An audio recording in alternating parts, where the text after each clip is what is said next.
திமுக மயிரை புடுங்கலன்னா இந்த கில்லிலாம் எவன் மயிரை புடுங்குவான்? ஆனாலப்பட்ட இந்திரா காந்தி எந்த இந்திரா காந்தி? இந்தியாவோடும் சீனாவோடும் போர் புரிந்து வெற்றி கண்ட வீரமங்கை, பாகிஸ்தானோடு போர் புரிந்து புதிதாக ஒரு நாட்டை வங்கதேசம் என்று உருவாக்கி தந்த மங்கை, இந்தியா தான் இந்திரா, இந்திரா தான் இந்தியா என்று சொல்லி 156 நாடுகளை ஒன்றாக சேர்த்து அணிசேரா நாட்டுக்கு தலைவியாக இருந்த அன்னை இந்திராவை மெரினா கடற்கரைக்கு கொண்டு வந்து வருத்தம் தெரிவிக்க வைத்த கட்சி திமுகவை தவிர வேறு எதுவும் கிடையாது. ஆகவே அவன் வந்தான் இவன் வந்தான் எல்லாம் என்ன நினைக்கிறான்?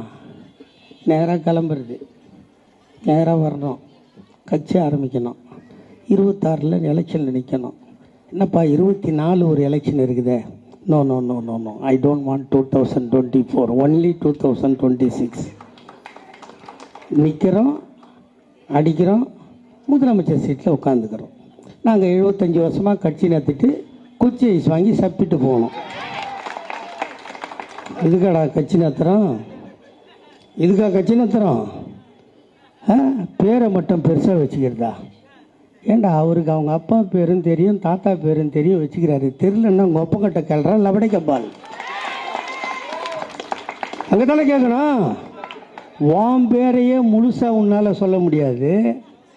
சொன்னால் பாதி பேர் ஓட்டு போட மாட்டான். அதுலேயே பாதியை கட்சி தூப்பிட்டு பாதியை சொல்கிற. உங்கள் அப்பனே நீ என்ன சொல்கிற? அல்லது திமுக ஆட்சி அகற்றுவேன்னு சொல்லியிருந்தான்னா கூட நான் மன்னிச்சிட்ருப்பேன். அண்ணன் தளபதியோடு அரசியல் வாழ்க்கையை முடிப்பேன் என்று சொல்வதற்கு உங்கள் அப்பன் இல்லை, உங்கள் ஆத்தா இல்லை, இன்னொரு உங்கள் ஆத்தா வந்தாலும் எங்கள் தாத்தா பெற்ற புள்ள மயிரை கூட பிடுங்க முடியாது. ஞாபகம் வச்சுக்க. பேர் இருக்குது, அப்பன் பேர் சொல்கிற மாதிரி இருக்குது. 5 வாட்டி முதலமைச்சர், அதனால் அப்பன் பேரை சொல்கிறாரு. உனக்கு தெரிஞ்சால் போட்டுக்கோ, தெரியலன்னா கேட்டு தெரிஞ்சுக்கோ, இல்லை அடமொழியாக வேற வேணா சேர்த்துக்கோ, அது வேறு. கட்சி ஆரம்பி வா. இப்போ உனக்கு 49 வயசில் அரசியலுக்கு வந்திருக்க. 49. இதுக்கு இடையில் கொரோனா வந்ததா இல்லையா? புயல் வந்ததா இல்லையா? வெள்ளம் வந்ததா இல்லையா? இதுக்கெல்லாம் நீ என்ன பண்ணியிருந்த? எவளோட ஆடி இருந்த? எவளோட படுத்திருந்தேன்னு நான் கேட்பேனா கேட்க மாட்டேனா? எல்லாரையும் கூப்பிட்டுருக்கேன் டிவியில். எவன் வந்தாலும் அது சீமானாக இருக்கட்டும், எவனாக இருக்கட்டும், முதல்ல என்கிட்ட வாங்கடா. என்னை ஜெயிச்சுட்டா உன் கட்சிக்கு நான் வந்துடுறேன், இல்லைன்னா என் கட்சிக்கு நீ வரையான்னு சவால் விட்டன. ஒரு ஒக்கால ஓடி இது வரைக்கும் என்கிட்ட வந்திருப்பானா? முடியாதுடா. முத்துவேல், கருணாநிதி, ஸ்டாலின் பேரை நீட்டாக வச்சுக்கணும்னு சொல்கிறீங்களே, மசரு சொன்னதை செஞ்சான்டா. ஆம்பளை சொன்னதை செஞ்சாரா இல்லையா? அது வேற சொல்கிறாமா, சுரண்டல் கும்பலை ஒழிப்பேன். பக்கத்தில் யார் நிற்கிறான் தெரியுமா? அந்த லாட்ரிக்கு பிறந்த புள்ள ஒன்றுக்குது பார். அது சுரண்டர லாட்ரியிலேருந்து திருடுற லாட்ரி வரைக்கும் லாட்ரி வித்தவனோட மருமகன். அந்த திருட்டு பையனை பக்கத்தில் வச்சுன்னு இவன் சுரண்டரில் ஒழிப்பானா. இன்னொருத்தன் அந்த பக்கம் ஒருத்தன் நிற்கிறான் தெரியுமா? ஒரு 4.25 அடியில் ஒருத்தன், அந்த புஷி ஆனந்தா. விளாட்டுன்னு சொல்லியா, சிரிப்புக்கு சொல்ல. ஒரே இடத்த 10 பேருக்கு விற்ற ஃப்ராடு தான் புஷி ஆனந்த். ஒரு இடத்த 10 பேருக்கு விற்கிற புஷி ஆனந்த் லாட்ரி சீட்டு விற்று ஊரை கொள்ளடிச்சு ஒலையில் போட்டவனோட மருமகன். இவன் 2 பேரை 2 பக்கம் நிற்க வச்சுக்கிட்டு நாட்டில் நல்லாட்சி தருவேன்னு சொல்கிறானே. நம்ம என்ன அவ்வளோ புத்தி கெட்டு போயா இருக்கிறோம்? அவ்வளோ அவமானப்பட்டு போயா இருக்கிறோம்? வாரிசு அரசியல், வாரிசு அரசியல். ஆண்மை இருக்குது, புள்ள பிறகுது, இது தப்பாடா?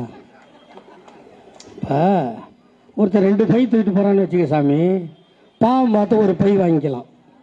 ஒரு மூட்டை மேலே ஒரு மூட்டை வச்சுன்னு போகிறான்னு வச்சுக்க, மேலே இருக்கிற மூட்டையை இறக்கி எடுத்துக்கலாம்.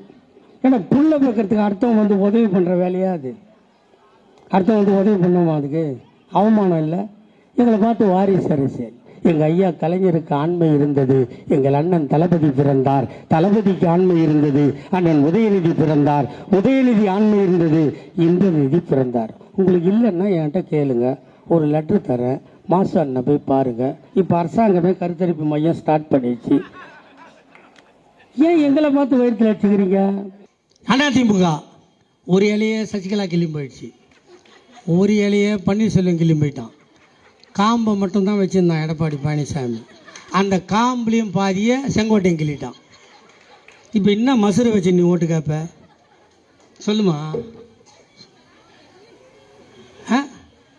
அப்புறம் அந்த சீமா அவனுக்கு எவ்வளோ திமிர் இருந்தா, கூப்பிட்ட இஷ்டப்பட்டு வந்தா கர்ப்பமாக்கன கலைச்சேன், உயிரோட உள்ளாமா.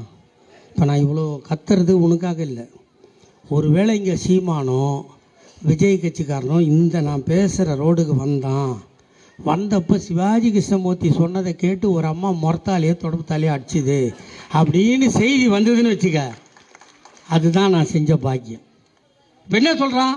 இந்தி படி. அது ஒரு அக்கா இருக்குது, ஒரு 3 அடி உயரத்தில் ஒரு அக்கா. அது ரொம்ப நாள் தாமரை மலர்ந்தே தீருந்துச்சு. நான் வச்ச ஆப்பிளை இப்போ அது மலர்றதே கிடையாது, சொல்கிறதும் கிடையாது. அது இந்தி படித்தா இந்தியா முழுக்க வேலை, தமிழ் படித்தா தமிழ்நாட்டில் தான் வேலை. அப்படின்னா மயிருக்கு பானிபூரி வந்து இங்கே விற்கிறான், அங்கே விற்க வேண்டியது தானே. நாங்கள் அங்கே போய் பானிபூரி விற்றா நீ கேட்கலாம் ஹிந்தி படிக்கலன்னு. ஹிந்தி படித்தான், இங்கே வந்து என்ன பண்ணுறான்? பில்டிங்கில் கொத்தனார் வேலை செய்கிறான், பெரியாள் வேலை செய்கிறான், சித்தாள் வேலை செய்கிறான். ஆனால் அந்த பில்டிங்கு மேஸ்திரியாக இருக்கிறவன் தமிழ் படித்த என் ஆள். அந்த பில்டிங்க்கு மேப்பு போட்டு கொடுத்தவன் இன்ஜினியரு, தமிழ் படித்தவன். உங்களுக்கு நீங்கள் சித்தாள் தாண்டா, நாங்கள் இன்ஜினியராக உயர்ந்திருக்கோம். அது கண்ணு பிடிக்கல, அதை அழிக்க பார்க்கறதுக்கு இந்தியை கொண்டாந்து உள்ளே விடுறான். இப்போ பசங்க கழுத்தை பொதி சுமக்கிற மாதிரி சுமக்குதா இல்லையா?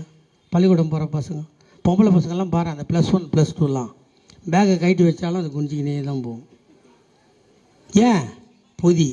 இவன் இன்னொரு புக்கு அதில் சொருவு, 3வது மொழி ஒன்று படி. எங்களுக்கு வேணான்னா, அதாவது வசந்த மாளிகை சிவாஜி படத்தில் ஒரு சீன் வரும். மனோகரன் வாணிஸ்தியை கெடுக்க போவான். அப்போ சிவாஜி புல் போதை. அப்போ சொல்லுவார், இஷ்டம்னா விடப்படாது, வேணான்னா விலை மாதம் இருந்தாலும் தொடக்கூடாது. நாங்கள் வேணான்னா விட்டு, நீ இன்னொன்று படித்தா தான் துட்டு தருவேன்னு சொன்னேன். உன் துட்டு என் மயிருக்கு சமன்னு சொல்லிட்டாரா இல்லையாங்க அண்ணன்? சொல்லிட்டோமா இல்லையா? இப்போ அதுக்கு பணத்தையும் ஒதுக்கிட்டோமா இல்லையா? இதுதான்டா தளபதி, அதுதான்டா எடப்பாடி. எடப்பாடி என்ன பண்ணியிருப்பார்? அவர் காலை நக்கறதையோ செருப்பை சுத்தம் பண்ணுறதோ அவர் சொல்லிக் கொடுக்க வேண்டிய வேலையே இல்லை. அப்போ தொட்ட செருப்பு இன்னும் அப்படியே பளிச்சுனுக்கு தான் சசிகலா செருப்பு. நாங்கள் உணர்வுக்கு பிறந்தவங்க, சூடு சுரண உள்ளவங்க, உப்பு போட்டு சோறு துண்டுறவங்க. இப்போ இந்த மேடை இருக்குது, இந்த மேடையில் எல்லாருக்கும் சேர் இருக்கா? யாராவது இங்கே இந்த கார்பெட்டில் உட்காடுறானா? உட்காருவானா? உட்கார மாட்டாயா? தன்மானம் போயிடும், சுயகௌரவம் போயிடும். 14 வயசில் எங்கள் அண்ணன் தளபதி இந்த மாதிரி மேடையில் காலை தொங்க போட்டு ஒரு ஸ்பீக்கர் பாக்ஸில் வாக்மேனை வச்சு தலைவர்கள் பேசுகின்ற பேச்சை ரெக்கார்ட் பண்ணி முரசொலிக்கு கொடுத்த மாவீரன் எங்கள் அண்ணன் தளபதி. 24 வயசில் கல்யாணம்டா. நீங்கள்லாம் கல்யாணம் பண்ணி புள்ள குட்டி படுத்து தாடி மீசை ஆசை மீசை எல்லாம் நரைச்சி போனப்புறம் எல்லாத்தையும் விட்டுட்டு அரசியலுக்கு வரேன்றீங்க. எங்கள் அண்ணன் கல்யாணம் ஆச்சு 3 மாதம்டா, 3 மாதம். அவள் கருவுற்று இருக்கிறாளா இல்லையா என்று எவனுக்கும் தெரியாது. கருவுற்று இருக்கிறாள் என்று தெரிந்தவுடன் எங்கள் அண்ணன் தளபதி சிறைக்கு போனார். நான் கேட்குறேம்மா, உங்களையே, உங்கள் வீட்டில் ஒரு பொண்ணு, அந்த பொண்ணுக்கு ஒரு மாப்பிள்ளையை பார்த்து கல்யாணம் பண்ணுறீங்க. 3 மாதம் ஆகுது, பொண்ணு கர்ப்பமாக இருக்கான்னு கன்ஃபார்ம் ஆகுது. அடுத்த நாள் அந்த மாப்பிள்ளை ஜெயிலுக்கு போயிட்டா நீங்கள் என்னம்மா சொல்லுவீங்க? மனசில் கை வச்சு நெஞ்சில் உண்மையை மட்டும் பேசு, என்ன சொல்லுவீங்க? இந்த சனியம் பிடிச்ச கரு உருவான நேரம் மாப்பிள்ளை ஜெயிலுக்கு போயிட்டான், இதை கலைச்சிருன்னு சொல்லுவீங்களா சொல்ல மாட்டீங்களா? சொல்ல மாட்டீங்களா? ஆமான்னு இல்லை இல்லைன்னு சொல்லுவில்ல. நீங்கள் மட்டும் சொல்லுவீங்கல்ல, உங்கள் ஊரை சுற்றி இருக்கிறவ தெருவில் வரவா போகிறவா எல்லாம் சொல்லுவான், இந்த கருவானா, கரு உருவான உடனேயே அப்பனை ஜெயிலுக்கு அனுப்பிச்சிருச்சு, இது வளர்ந்ததுன்னா அப்பனை கொன்னுடும், அழைச்சிருன்னு சொல்லுவீங்களா இல்லையா? அந்த அவசொல்லையும் அந்த அவமானத்தையும் தாங்கி கொண்டு ஒரு கரு வளர்ந்தது என்று சொன்னால் அதுதான் எங்கள் அண்ணன் உதயநிதி. அவள் கருவுற்றாள். கரு முடிஞ்சா 5ஆம் மாதம் ஜடை தைக்கணுமா இல்லையாம்மா? 7ஆம் மாதம் சொந்தக்கார யாருன்னா வந்து ஜடை தைப்பாங்களா இல்லையா? காசு இருக்கோ இல்லையோ பிச்சை எடுத்தாவது சீமந்தம் பண்ணணும்னு நினைப்போமா இல்லையா? ஆனால் எங்கள் அன்னை